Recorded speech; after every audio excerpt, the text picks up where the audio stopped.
Everybody's got one of these days, and if you don't, honestly, my big recommendation is this one, the Mini. This is like several $100s more than this. Yes, it's more powerful. This is so much easier to hold in your hand and use on a daily basis. Super easy to travel with, costs less, and it's honestly just as good for what you need it for. So I'm gonna show a little bit with each one just to give you an idea, but honestly, if you're gonna make your first Theragun Hypervolt massage gun purchase, I would go with the Theragun Mini for now.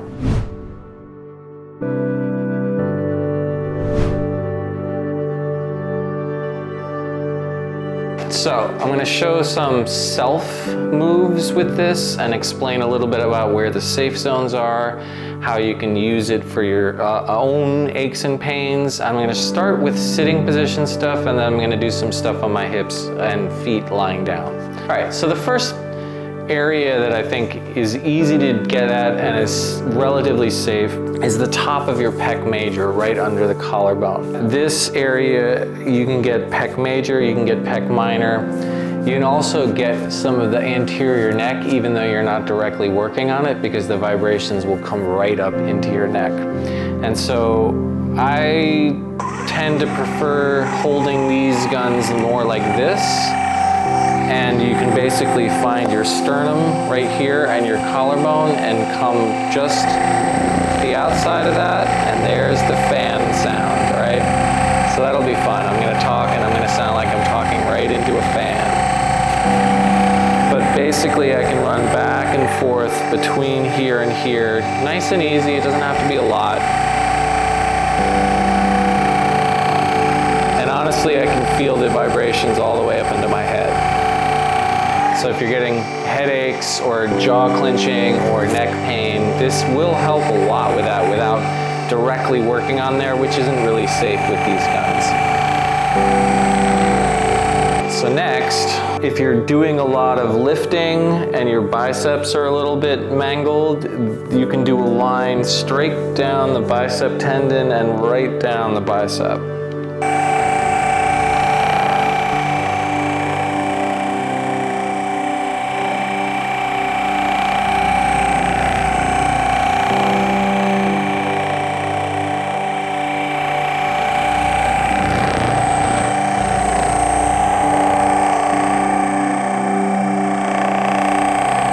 One caveat with working in this area, which you would see in the other video as well, is that it can trigger a cough reflex. I didn't quite have that, but you may find that working in this area will make you cough a little bit. That's totally fine, it's not a big deal, but just know that that's possible. So next I want to do my quads. If I've been sitting all day, this is really important to work on and it will feel really good. And so right here is the hip crest. You want to be below that. And you can start up there and just work straight down towards the knee.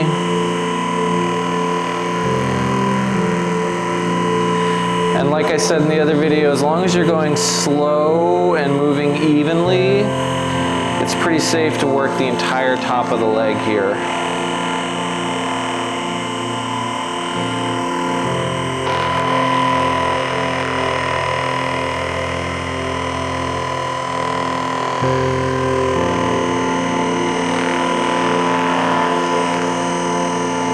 So let's talk about, right, these are very big, large muscles on top here, and you can go out to the IT band as well, although there is a big nerve cluster right here that maybe won't feel so great, so just be aware of that. If you feel something weird there, don't just press into it. The inner thigh is also available, but you have a lot more long and very thin, ropey muscles in here, and so it can be a lot more tender.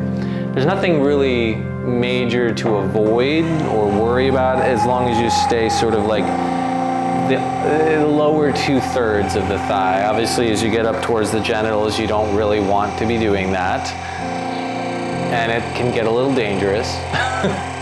But this diagonal, sort of slightly above the pants seam, is pretty safe and pretty comfortable. If you go right along the pants seam, that's going to be a lot more tender, so be careful, don't use as much pressure. And then the diagonal below the pant seam is a totally different muscle, also worth doing. And you just want to make sure that you're basically following the line of the leg.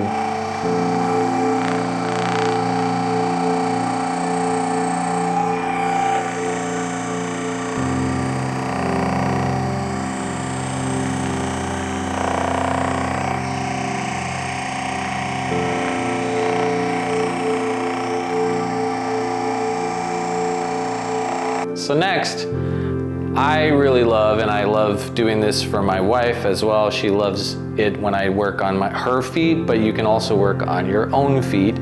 This is actually easier to do sitting. So basically you can cross ankle over knee in a figure 4 position, and that opens up this whole bottom of the foot here.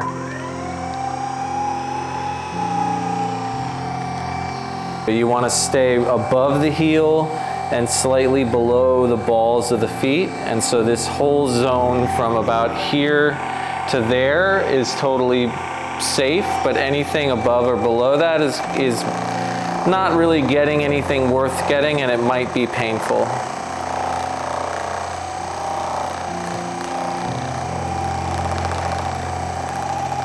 On the inner arch, it's okay to get this big shaky thing. You're still on a major muscle there.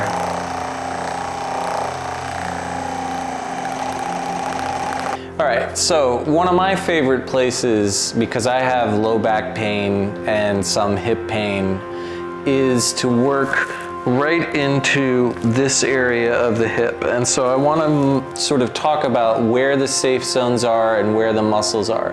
So if you find the bone right here of your hip bone, that's the very front of what's called the pelvic crest. You can basically trace that all the way around in an arc like that. Then right at your side there is a big bone called the greater trochanter. That's part of your femur. All of the muscles basically attach in lines at different angles between the pelvic crest this way and the greater trochanter. So if you want to work on your own hip with the Theragun, you basically have to stay between those two places, and it's gonna be generally best to work in lines that connect those two.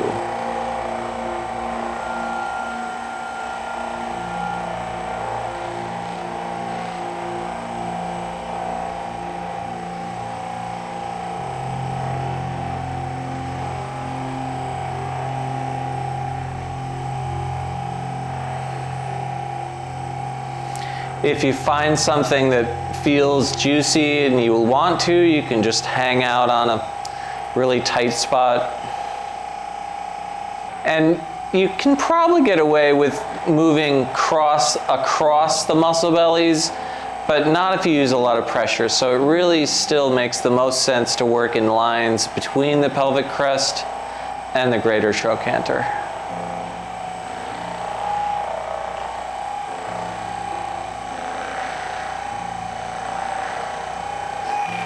So there is a bunch of places that you can work on your own body with the Theragun that are totally safe, really helpful, and honestly, after a long day's work or a hard day's travel, this is really, really useful to use on yourself. And if you want to learn how to use this on your partner, watch this video.